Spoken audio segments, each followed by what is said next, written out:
What is going on, PumpTalk Nation? Get ready because the news cycle is absolutely exploding, and we've got the inside scoop you won't want to miss. From frustrating bureaucratic battles to the very best of the Jersey Shore, we're diving deep into the stories that are making waves. Buckle up because this is PumpTalk News, and we're bringing you the unfiltered truth, the real stories, and the updates that matter. You're not just watching the news, you're experiencing it. Let's get into it. First up, have you ever felt the pure, unadulterated rage of trying to get something done with the system, only to find the system is actively working against you? We've got a first-hand account of a bureaucratic nightmare that will have you nodding in agreement, maybe even shouting at your screen. Then we're hitting the coast. The sun, the sand, the surf, but what's the real story? We've got the latest on the Jersey Shore, breaking down the conditions you need to know. Plus, a massive story from Ocean City where a stunning multi-million-dollar home went up in flames. What happened, and who's affected? And finally, we're talking about protecting our precious coastline. A major team-up is happening to safeguard the South Jersey Shore, and we've got the details on what it means for the future.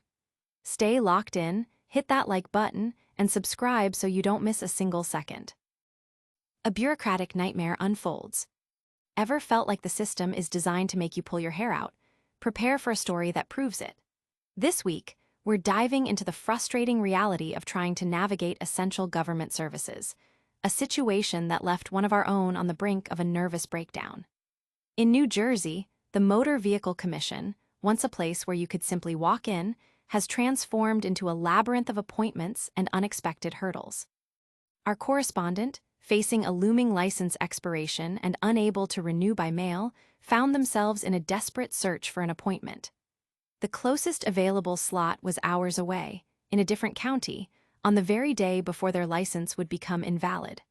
Armed with an appointment, the expectation was a smoother process, but reality hit hard upon arrival.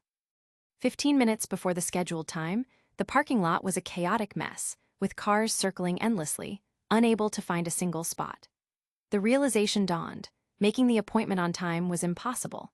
The only option was to park illegally in a nearby business's lot, a move that brought its own wave of anxiety about potential towing. This meant a precarious walk back along a busy highway, with traffic whizzing past at high speeds, navigating a steep, uneven hill that felt like a clumsy ascent. Upon finally reaching the MVC building, the ordeal was far from over.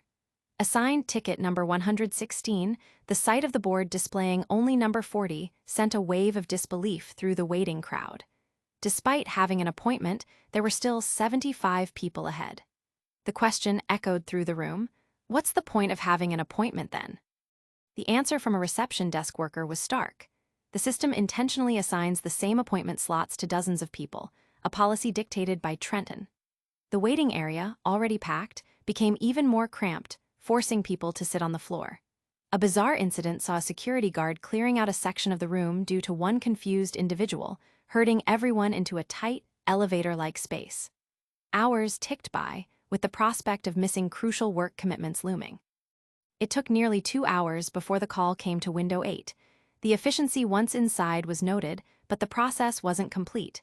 A new photo was required for the license.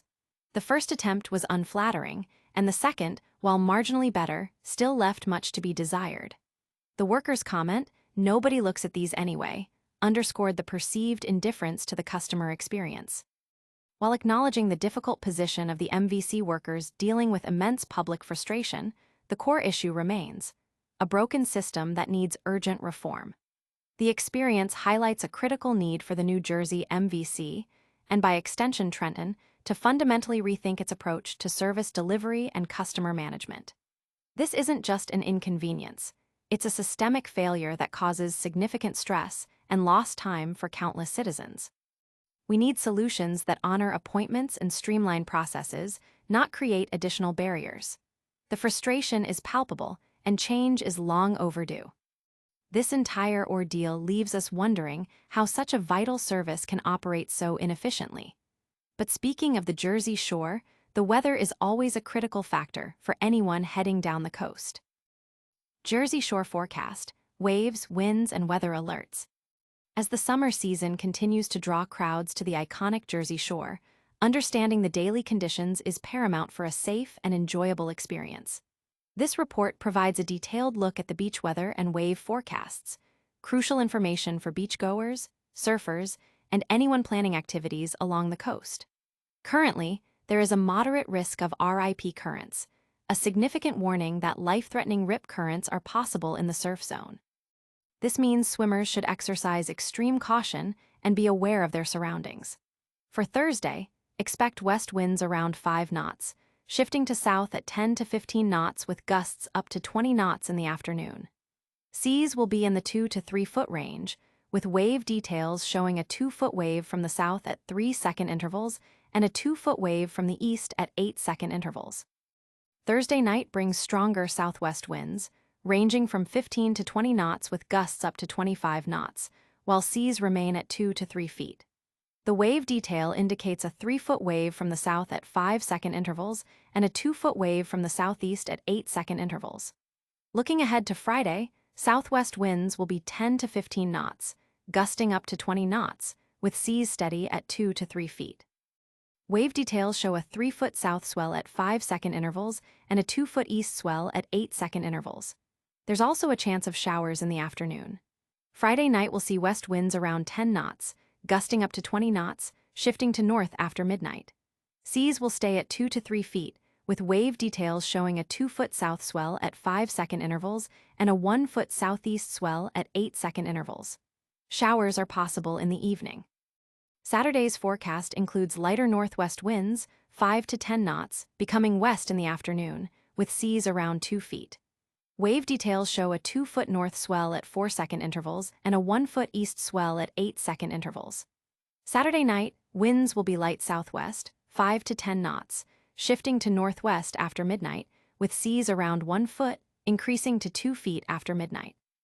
Sunday will feature north winds, 5 to 10 knots, becoming east in the afternoon, with seas around 2 feet. Sunday night, south winds around 5 knots will become west after midnight, with seas remaining around 2 feet. The forecast extends into Monday with north winds, 5 to 10 knots, becoming east in the afternoon, and seas around 2 feet. Monday night sees southeast winds, 5 to 10 knots, becoming east after midnight, with seas rising to 2 to 3 feet.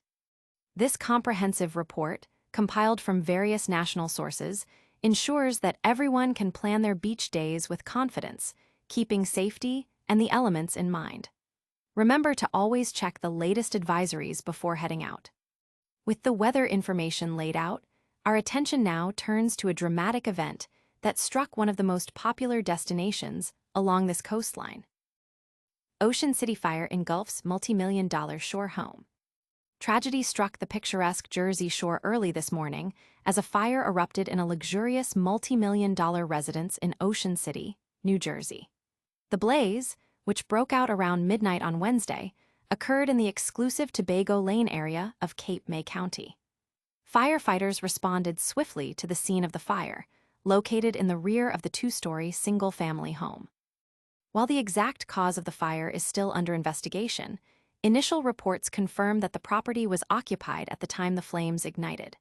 Fortunately, and in a testament to the rapid response of emergency services, no injuries have been reported among the occupants or any responding personnel. The scale of the damage is significant, given the value and size of the home, and the investigation is ongoing to determine the origin and contributing factors of the inferno. The incident serves as a stark reminder of the destructive potential of fires, especially in densely populated or affluent areas where homes are often packed closely together. For the residents of Ocean City and the wider Jersey Shore community, news of such a significant event in a high-value property is particularly concerning. Local authorities and fire investigators are meticulously working to piece together the events that led to this devastating fire. The community will undoubtedly be looking for answers and reassurance that such incidents are preventable. The economic impact on the property owner is immense, but the emotional toll of losing a cherished home, regardless of its value, is immeasurable. Further details will be released as the investigation progresses, but for now, the focus remains on understanding how this fiery incident unfolded in one of the Jersey Shore's most sought-after locations.